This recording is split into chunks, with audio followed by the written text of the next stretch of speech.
Hi, everybody. Great to have you here for another session with some of our broker friends. This session is called Big Broker Policies, and we're talking to big brokers not because they have different issues than small brokers. These are important issues for really all brokerage companies, but it's really because they see the issues small brokers have in one market magnified across many, many markets, and the idiosyncrasies about data in one market, which don't match up with the idiosyncrasies in another market. I can really point to the issues that can help broker agents out there in the industry. So I'm joined by Dan Troup, Director of Data Operations and Strategy from RE/MAX. Thanks for being here, Dan. Thanks And for we've got having Bill me. Fowler. Yeah, great to have you here. And Bill Fowler, Senior Director of Industry Relations for Compass. How you doing, Bill? Doing really well. Thanks for having me. Good, good. So we understand in this environment, obviously sometimes data standards policies may seem insignificant to folks.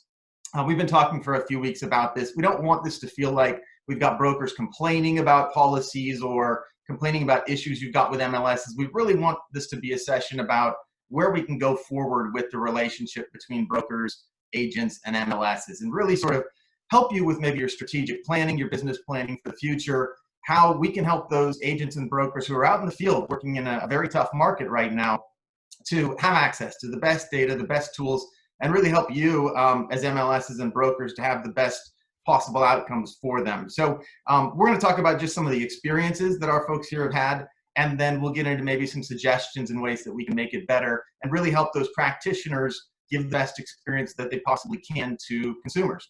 So I'm going to start out with you, Dan.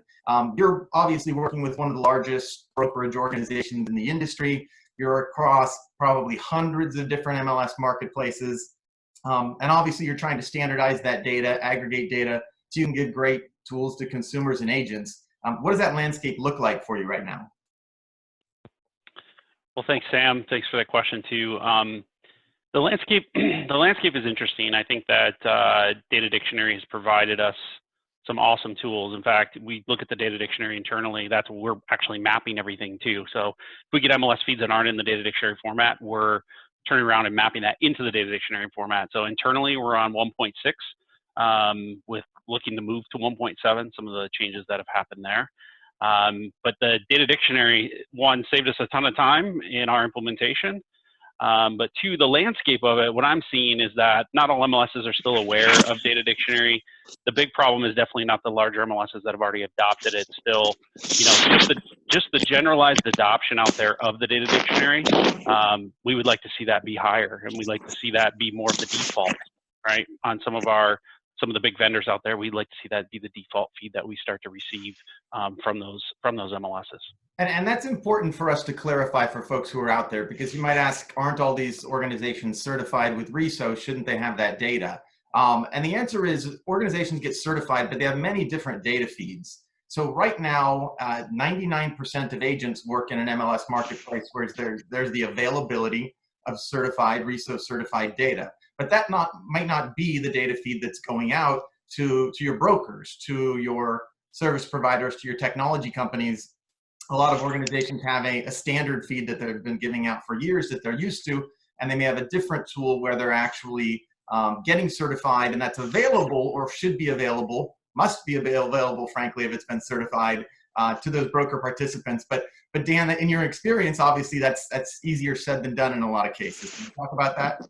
Yeah, there still seems to be confusion in the industry about, this is our Data Dictionary feed, and then we get into it and it's not. So there still seems to be confusion about that, I think, between maybe the vendors and the MLSs of the certification process, what they're actually certifying, and then what's actually making it out there to the brokers at the end of the day. And you probably don't have brokers calling up on the phone saying, this isn't a Data Dictionary feed. However, as a vendor / broker, it does make it difficult from the implementation side of things, right? Of how quickly we can iterate, how quickly we can implement the product that we're building for our brokerage. So it's definitely something I think that there's a little bit of confusion of what an MLS thinks they have and what the vendors are actually providing at the end of the day. And can you give us an idea in terms of scale? I mean, how many MLSs are you in? How much time and money do you spend trying to normalize all of this data for your customers and your brokers? Yeah, we're in 500 plus MLSs today. We've built out a whole tool set to map to Data Dictionary. once we realized that Data Dictionary wasn't as out there as the certification said they were, we had to go back and retool. So we built a visualization for our employees could go in and remap an MLS really quickly. We actually applied some learning algorithms along with that to say, look at the historical of mapping of fields. Similar to Tressel's doing a lot of work around this too, where we look at historical mapping of the field used to be called this and it's now this in Data Dictionary, and we apply that learning process across new MLSs to try to map to the Data Dictionary. So if an MLS hasn't done it, we're going to actually do it at Remax on their behalf, because that's how we want to manage it internally.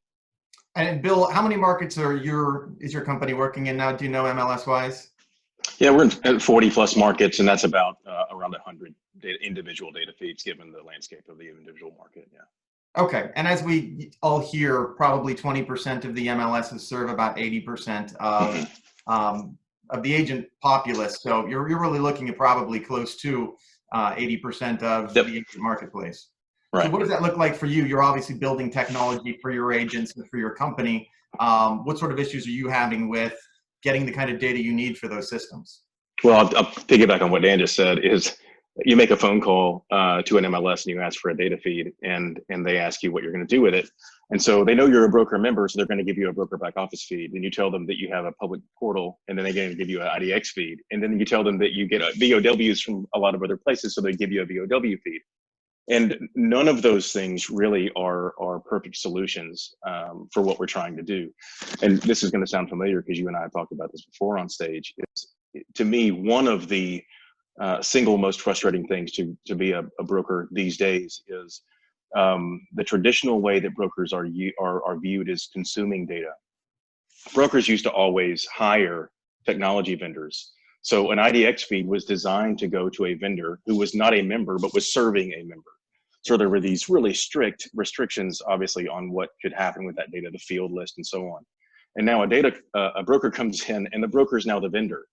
But MLSs have certain boxes that they issue feeds through, and we have to think around the boundaries of those boxes, and that's really not something the industry is very good at.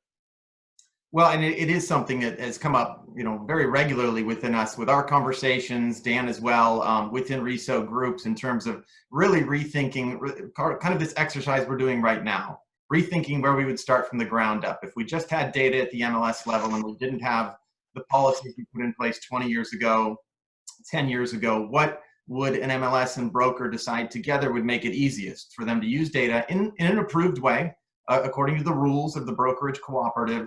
But how would we make that easier and more streamlined? And I mean, you must be hearing from folks out in the field right now who are changing their entire business to try to capitalize on any margins they can get at the moment. And certainly long, slow data access processes are not helping that process for them.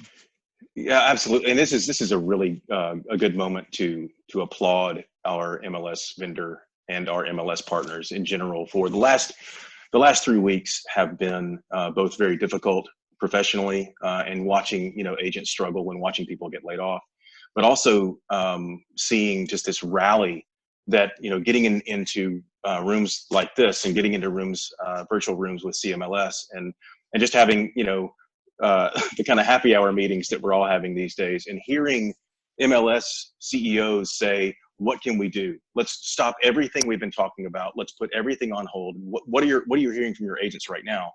Which is an amazingly refreshing and exactly what we should be doing right now. But man, this is going to be over. Our quarantine, crossing our fingers, will be over sooner than later. And I would love to carry that sentiment, is what can we do to keep our agents productive, moving quickly and with the greatest possible toolbox in front of them. And so the answer to that is obviously all over the board. And we've seen a lot of those changes being made over the last 2-3 weeks. But there's still, I wouldn't say a lot of work to do. There really isn't a lot of work to do, but the answers, I think, are in front of us. And we have seen that. We've seen some really nimble moves by MLS organizations. We've been talking about things like whether it's statuses, whether it's virtual open houses, things that just allow agents to get business done in the ways that agents can and need to in this marketplace. So Dan, I know that you've spent, I'm going to say, 7 figures on getting some of the basics that you really like in the background together to allow us to get those kind of tool sets and that kind of data out to folks. But also when we make these changes, we've obviously got big loads to carry for technology organizations, broker organizations. What are you seeing in terms of changes in data sets that affect you day to day right now? Yeah, just to follow up with Bill, kind of piggyback on that, we're actually seeing MLSs make changes right now. It's exciting. Ahead of data dictionary policy, they're getting out things of open house methods. We've seen that come from Bright. We've seen mass changes come across the board of quickly removing open houses and quickly getting that message out there for, who knows how many people are replicating this data set. It has been a little overwhelming just seeing the amount of data changes that have come across the board, just straight up modification timestamps being changed. So that flow of data coming to us is definitely increased. But right now we're tracking things like new listings across the whole country, and it's tough to watch. It's tough to see, and some of these states not even having the ability to actually do business is tough to watch and tough to see as well. So agents are definitely getting creative. It's great to see the creative conversations that are happening. It's great to see MLSs executing quickly on this changing environment to whether it's open houses or open house method or 3D tours. You're seeing that come from different companies, adding additional fields around that. Whatever we can do to help the industry, we're gonna jump on that right now, and that's definitely top priority for us. Yeah, Bill, what else can we do to make things easier on agents and brokers right now? We talked a little bit about things as simple as we've been talking for many, many years about dual entry, et cetera, just things that are repetitive tasks. But what else can we do for folks, or at least be talking with our MLSs and brokers and our technology partners about to enhance those capabilities for agents? Yeah, and that's a good question. And I think what we have in front of us is obviously a huge problem we have to solve. And this huge problem is, how do we keep our agents in business? And even further than that, how do we keep our clients? How do we keep serving our clients in this market? To the extent that the law allows, agents are doing their jobs as best they can. And so, this is this what we're going through breeds necessity, and the necessity is streamlining. So I think what we're experiencing really is a correction, not only in the market. We're going to see, you can throw around economic terms, but also in terms of just workflow, we're seeing a correction. And what's going to happen from this is the relationship between the client and the agent and the broker and the data stream is going to change. And it's going to change for the better. If an agent can sell a house from their living room, virtual tour, sight unseen, e-signatures, all those things, those really should not be emergency measures going forward. Those should be, and I think will be the industry standard. Yeah, I love that philosophy. I mean, we've got to think about this as there are going to be some things we learn right now and we do not right now that we're never going to go back from. We're never going to go back to the old ways. And we've really got to be capturing those and focusing on them and really focusing on the best efforts that we can get from within our teams and learn from other organizations. So, when we talk, Dan, about you not being able to access the right kind of data sets from certain marketplaces, it's important for people to know that from the RESO side, a certification means that data is available in practice. So it's certainly something that we would want to know if it wasn't available to brokers. Not that we're looking to be the bad guy in this situation. It's almost always an educational thing. It's almost always a conversation to be had and letting folks know this is the process, this is how it works, it does need to be available. But we talked a little bit as well about some broader data sets, about making things more clear. Bill, you talked about having a separate IDX versus VAL versus broker back office. But even those things are not standardized. Even those things, you don't know what to expect with the broker back office in one market versus another. So we're bringing things together at RESO at this point to have a standardized IDX payload. You may have 10,000 other fields you have in different markets that are custom and local, and that's what makes real estate interesting. But to be able to say, here's what the IDX payload looks like in every market. And I know these 300 fields will be there. There may be more, but that helps technologists obviously build tools. We're working on the broker back office payload as well, which is close to 1,000 fields. But at least it gives people that minimum data set. I mean, what kind of an effect would that kind of thing in practice out there in production do for the kinds of tools you would build as brokerages? Well, That's a great question. I think the standardization, obviously, the data dictionary revolutionized the industry. The Rosetta Stone of real estate, I mean, was a quantum leap forward for companies that try to do business across boundaries, and it's still paying dividends. I mean, divining what the data sets are going to be, I think, is another huge step as well. But I think it makes sense to speak of this in terms of let's say Compass.com or Remax.com or any national brokerages platform. I have to serve a client, a buyer and seller who may be looking for homes in Houston, and they may be also looking for homes in Austin, depending on, this is a relocation, for example. They don't know where they're going to end up. And if the experience with data and the product is wholly different from one to the other, just based on the information that's available to them, that's jarring for the consumer, and that's less than adequate for any national brokerage to maintain. So I think that's a great step forward. But again, I think we're in a season of an existential crisis for real estate agents. And this isn't really a time to be splitting hairs over what, field is available and what market and what isn't. It's really a time to say, we're pulling out all the stops. It's time to standardize how we do business as an industry. And what is it that's going to keep, if we just increase the magnitude of virtual tours by 100% in one market, like, why did it take a global pandemic to see that was clearly the direction that the industry was headed? And we should probably be thinking about that sooner than later. Well, and so let's talk about some specifics then. The virtual open house, virtual tour is one.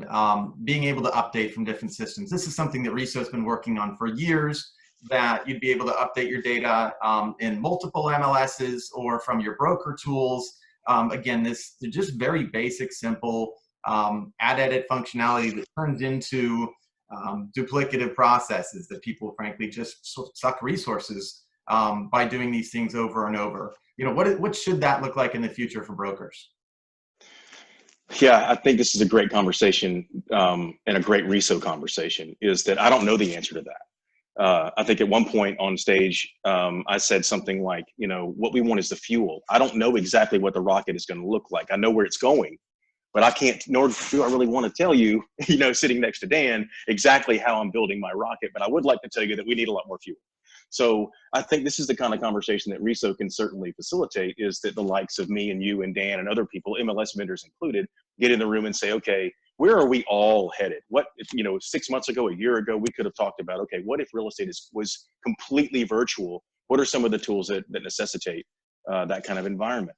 And I think we should be having that conversation right now. And I think RESO is a great place to do that. That's a very long-winded and very non-answer, but I think the answer is I don't know what that should look like, but I know that we should be discussing it as an industry, not just Compass in a closed room.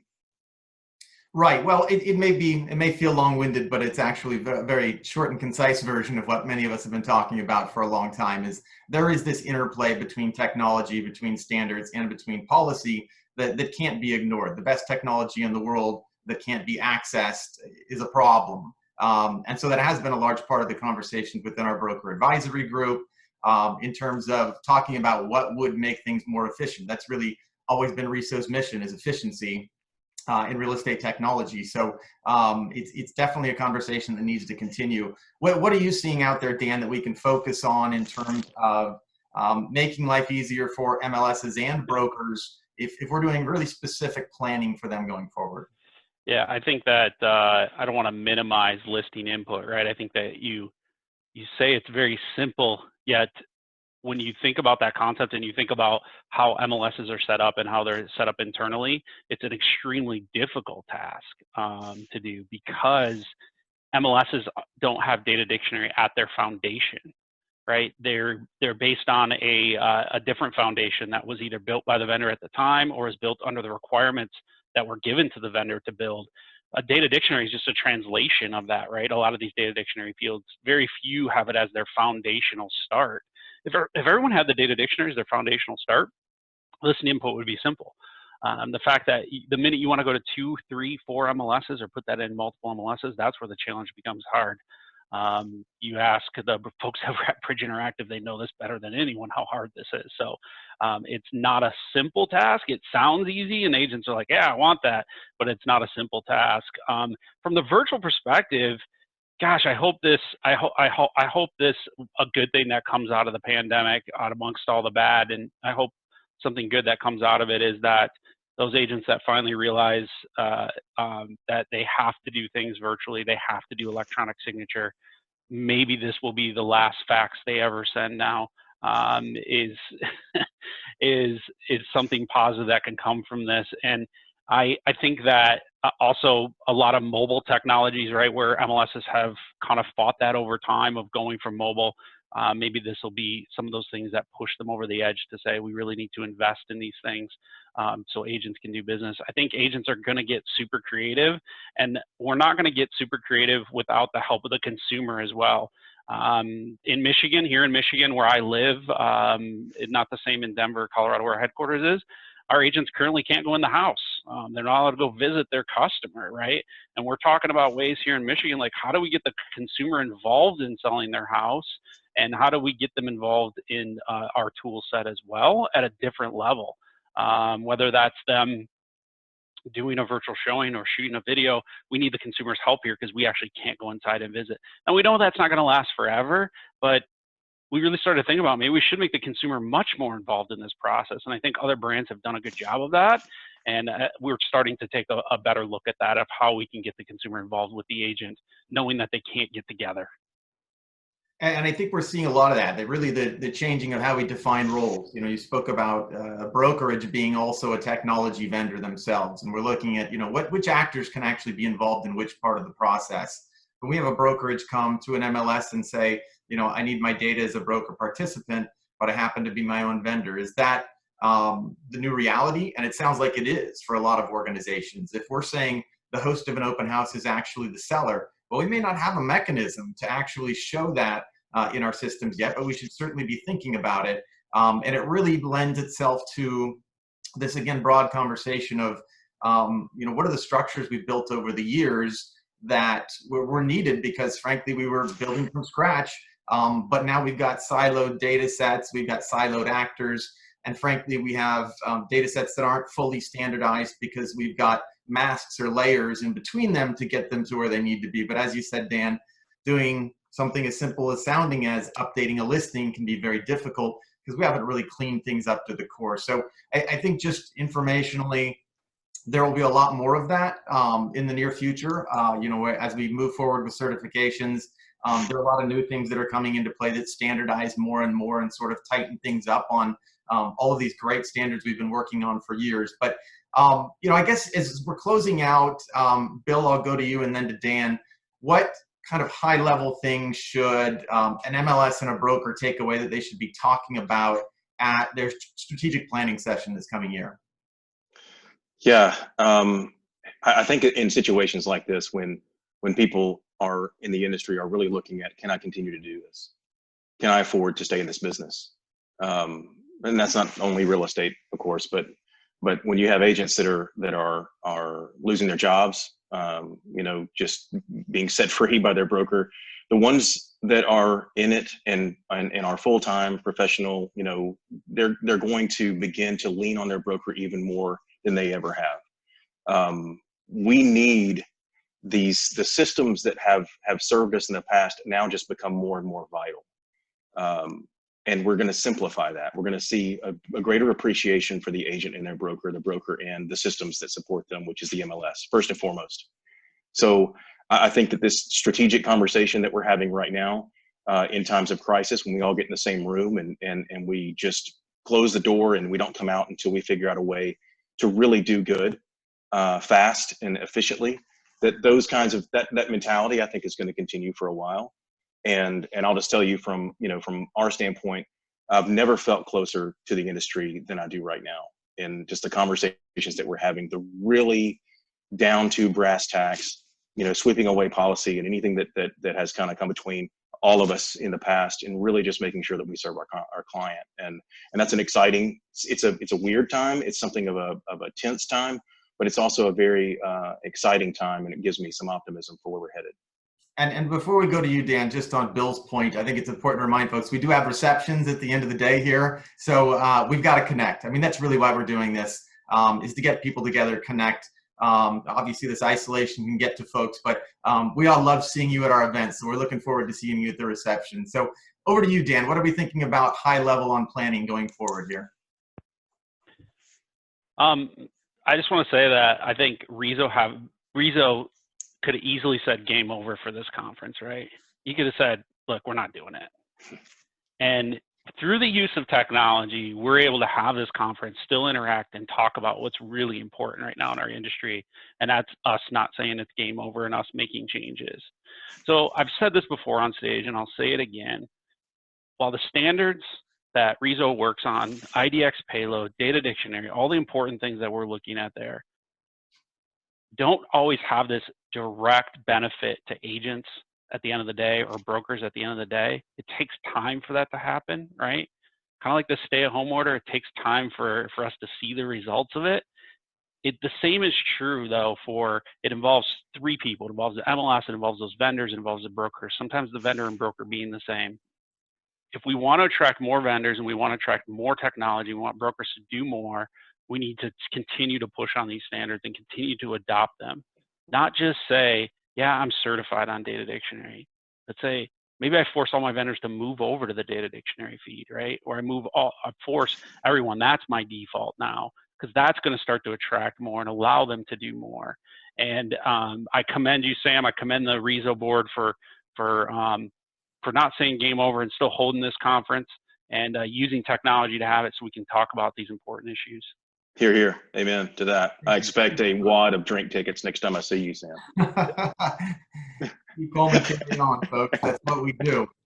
Really appreciate both of you here. Obviously, it's great to get well-respected and really knowledgeable folks from the industry and to talk about broker issues and in such a positive way, really thinking about the practitioners out there going forward. So we're looking forward to talking with you in the receptions in the evening as well. Thank you, everybody, for being here. Yeah. Thanks for having me. Thanks, everyone. Take care.